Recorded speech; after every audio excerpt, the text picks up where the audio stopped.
morning, everyone.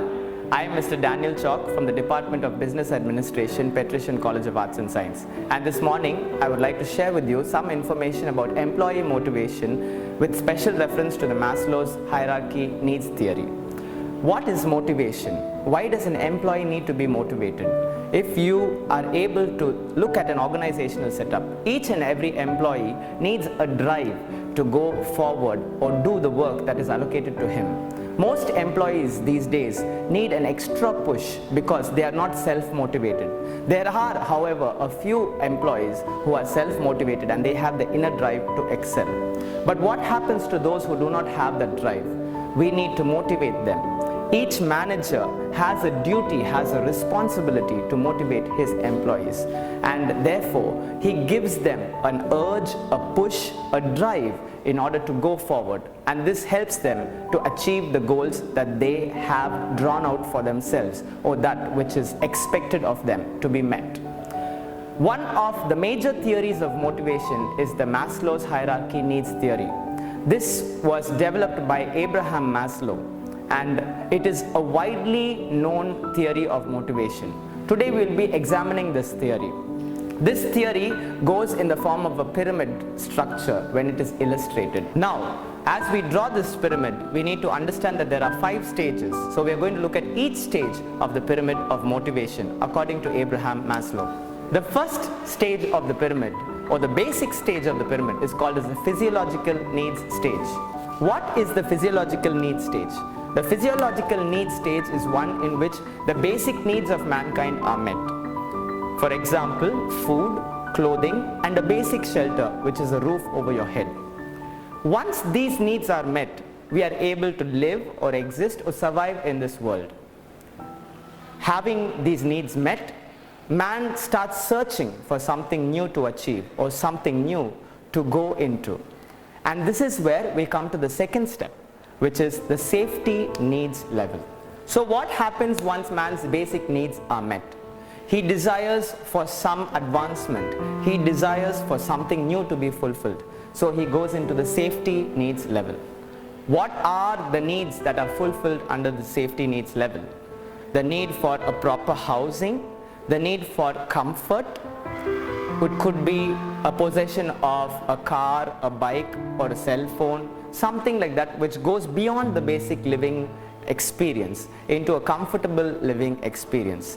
Now at this safety level, man would want to make sure that these needs are met in order to sustain his life for the future. It could be a building of a bungalow or a building of an apartment which will ensure his security in this world.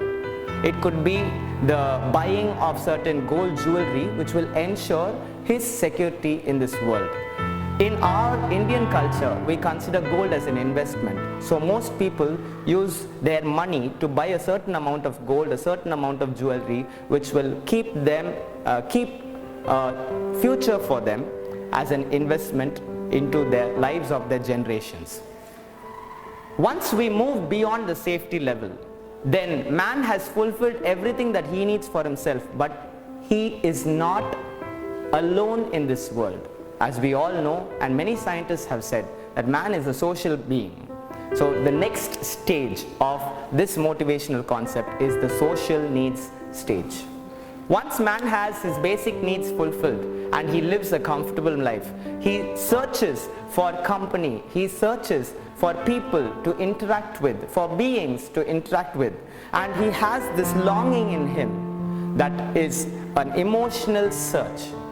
This longing can be met when he meets with other people. This longing can be met when he interacts with other beings. And this love and belonging that he expects from others can only be met at this social stage. Because till now we have seen that he has his basic needs met, his comfortable living met as an individual.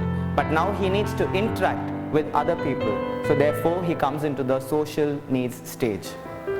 Once his social needs stage are met, once he is able to interact with other people, then he moves on to a higher level of living. And this higher level of living is called as the esteem level.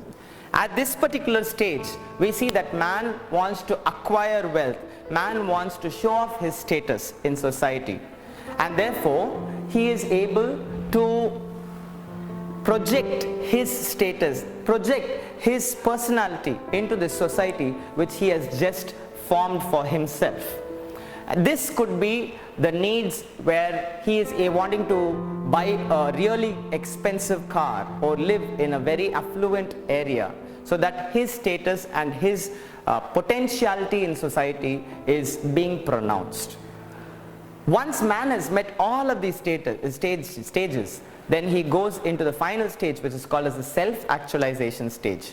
What do we mean by this stage? Self-actualization stage is a stage that is relative. It is not absolute.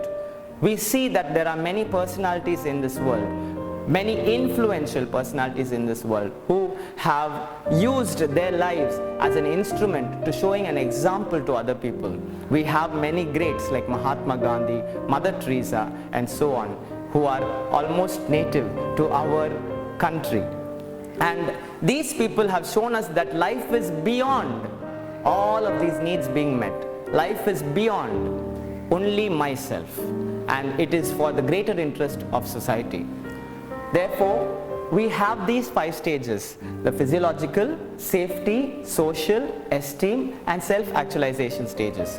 How does this translate into the workplace, and how does this translate into employee motivation? We have different types of employees working in an organization, and therefore, according to each of the employees' needs, when their needs are met, they are pushed or they are driven to get better results. If in case we have employees working at a really low operational level, their needs would be mostly ranging from the physiological to the social structure. When we have somebody who is in the middle managerial cadre, then their needs would most probably range from social to esteem structure. But when we go for people who are of the highest management cadre, they have most of their needs met. So they will want to focus somewhere on the self-actualization structure. When the manager is able to give to his employees incentives or any kind of offers which will push them forward or which will drive them forward in order to do the work according to the needs or the needs stage in which they are, then they will truly be motivated. Therefore, we see that through Abraham Maslow's needs hierarchy theory, we are able to segregate the employees and issue to them different motivational techniques or different motivational tools according to their needs stages which they want to be met.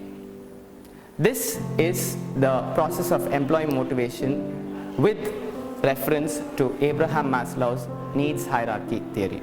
Thank you.